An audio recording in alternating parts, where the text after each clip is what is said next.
Pour commencer, il faut appuyer sur Escape sur le clavier de l'appareil pour passer au menu basique. Comme ça, on assure une connexion entre l'appareil et le PC, c'est-à-dire avec le logiciel.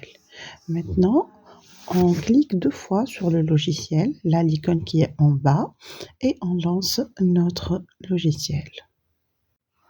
La connexion est assurée dès qu'on voit que les icônes B, Z et GoTo sont activées en noir, ils ne sont pas en gris.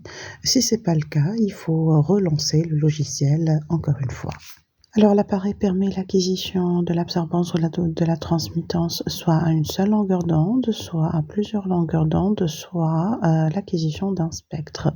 On va commencer par introduire la cuve contenant notre blanc. Donc on la met dans le compartiment en face du faisceau et maintenant on passe à l'appareil.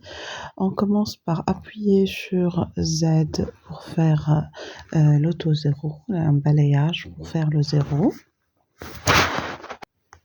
Alors, une fois l'appareil a fait son auto-zéro, on va commencer par la lecture de l'absorbance à une seule longueur d'onde et on va sur GoTo. Alors, une fois on va sur GoTo, on va voir l'apparition de ce tableau de communication ou cet écran de communication. Il suffit d'introduire notre longueur d'onde et de mettre GoTo pour fixer cette longueur d'onde. Voilà, une fois ce n'est plus gris, on est prêt à la lecture. On peut commencer par faire un zéro.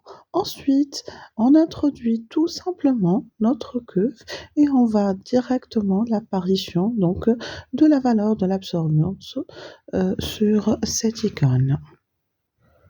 On passe maintenant à la lecture de l'absorbance à plusieurs points. Donc on ferme cet onglet de communication et on va encore à la barre d'utilisation et on clique sur le tableau, l'icône où il y a un tableau.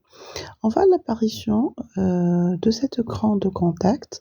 Alors là, il suffit de fixer le nombre de points auxquels on va faire la lecture et on introduit les longueurs d'onde dans le tableau à côté. Ensuite, tout simplement, on va faire donc un zéro, juste en cliquant sur le Z. Donc on clique sur le Z et là l'appareil va faire son zéro dans les points choisis. Et là dans ce cas-là, on a choisi de travailler sur 3 longueurs d'onde. Donc j'ai mis à gauche 3 et là j'ai les 3 longueurs d'onde. Je commence par faire mon zéro. Ensuite, pour la lecture, il suffit que je trace sur, que je clique sur, donc j'introduis ma cuve. Alors là, il suffit que je clique sur Play, voilà le petit triangle en rouge. Et là, il va prendre le temps de lire l'absorbance aux 3 longueurs d'onde. Une fois il termine, j'ai le choix. Si les valeurs m'ont plu, je clique sur OK. Voilà.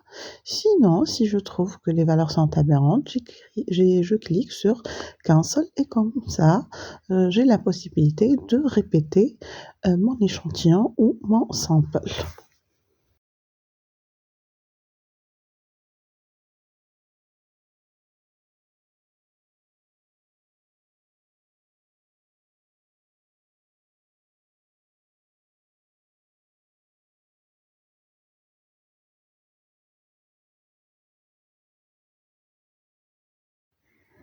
On passe maintenant à voir comment on va faire l'acquisition d'un spectre. On va encore une fois à la barre d'outils et on clique sur le spectre affiché.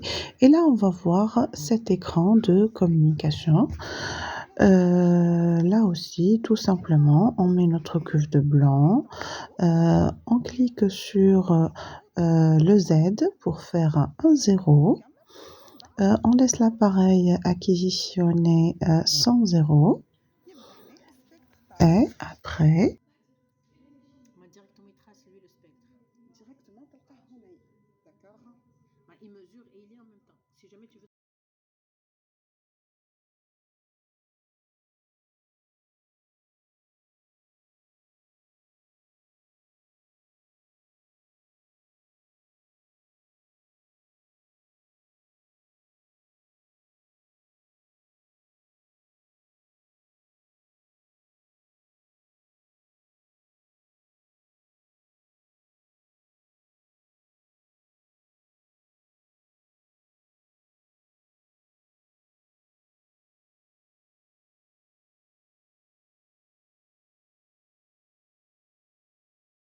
Et voilà, c'est tout pour aujourd'hui. Nous avons vu comment on utilise, cet appareil